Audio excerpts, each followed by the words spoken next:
Hey guys, in this video I want to talk about the iPhone 5S. Now I did just get it today, so it's true I haven't had much time to actually use it, but my general first impressions I can put into a mini review for you. So is it worth the upgrade? That's the number one question I'm going to be covering here, because many people are looking to upgrade, maybe even from the iPhone 5 or from the 4S, and I hope to answer your questions when it comes to the iPhone 5S as to what's new, what's changed, what's better. Is it worth the upgrade in general? And here we go. Now, being the 6th generation iPhone in line, the iPhone 5S doesn't come as a revolution, rather as a refinement of what Apple is good at. It took the iPhone 5, put it into a blender, made it that much better for the iPhone 5S model. Now, you're not getting major changes, you're just getting a few new changes and just refinements of an older product. Now, let's be realistic. If I presented you with the iPhone 5S and I didn't tell you anything and I just gave it to you to hold, not many of you would even know it is a 5S besides the actual ring right here, which makes it stand out from the iPhone 5 because of how similar it is. There is actually more of a difference between the 5 and 5S than there was between the 4S and 4, but still physically it is almost entirely the same. The only two noticeable differences are the ring back here and the dual flash unit in the back of the iPhone, as you can see right there.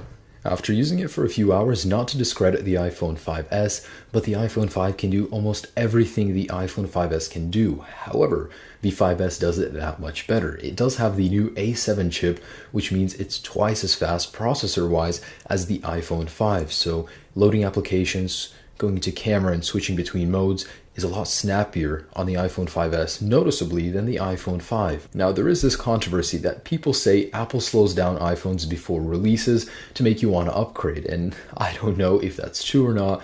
It does make sense for me because I've noticed it, but you will noticeably see that the 5S is a lot faster than the iPhone 5, just generally using it browsing Safari, going through all of your applications, which is great. Processing power is always welcome. Now, the battery is slightly bigger on the iPhone 5S, which means you will get the same battery life, just marginally better than the iPhone 5. The 5S now supports an array of new LTE bands, meaning it's more compatible with many more carriers worldwide. Image size remains at 8 megapixels, which I'm okay with as long as the quality is better. The size to me does not matter.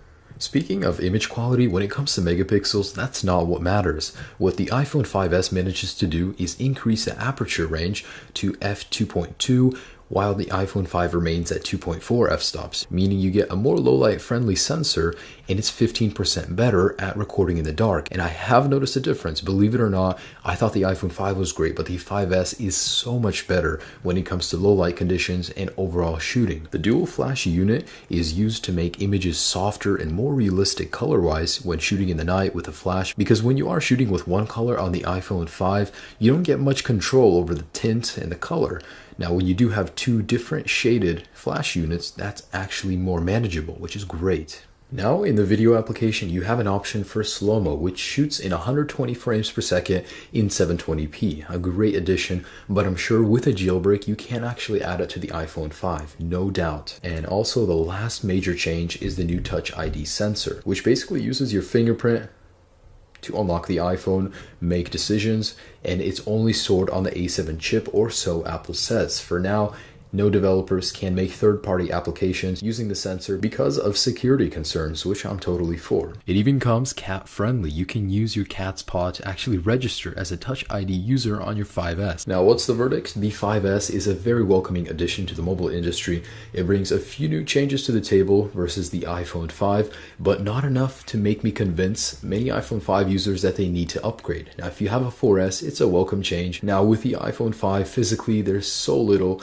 that would make me want to update. There's a few software changes which are great, and the new Touch ID thing. Now, the camera is already good on the iPhone 5, so to me it wouldn't be worth it. Whether or not it will be worth updating is of course up to you, all up to you guys. Now, I do appreciate you watching this review. I'll have much more content about the 5S out soon. Have a great day, guys. Peace.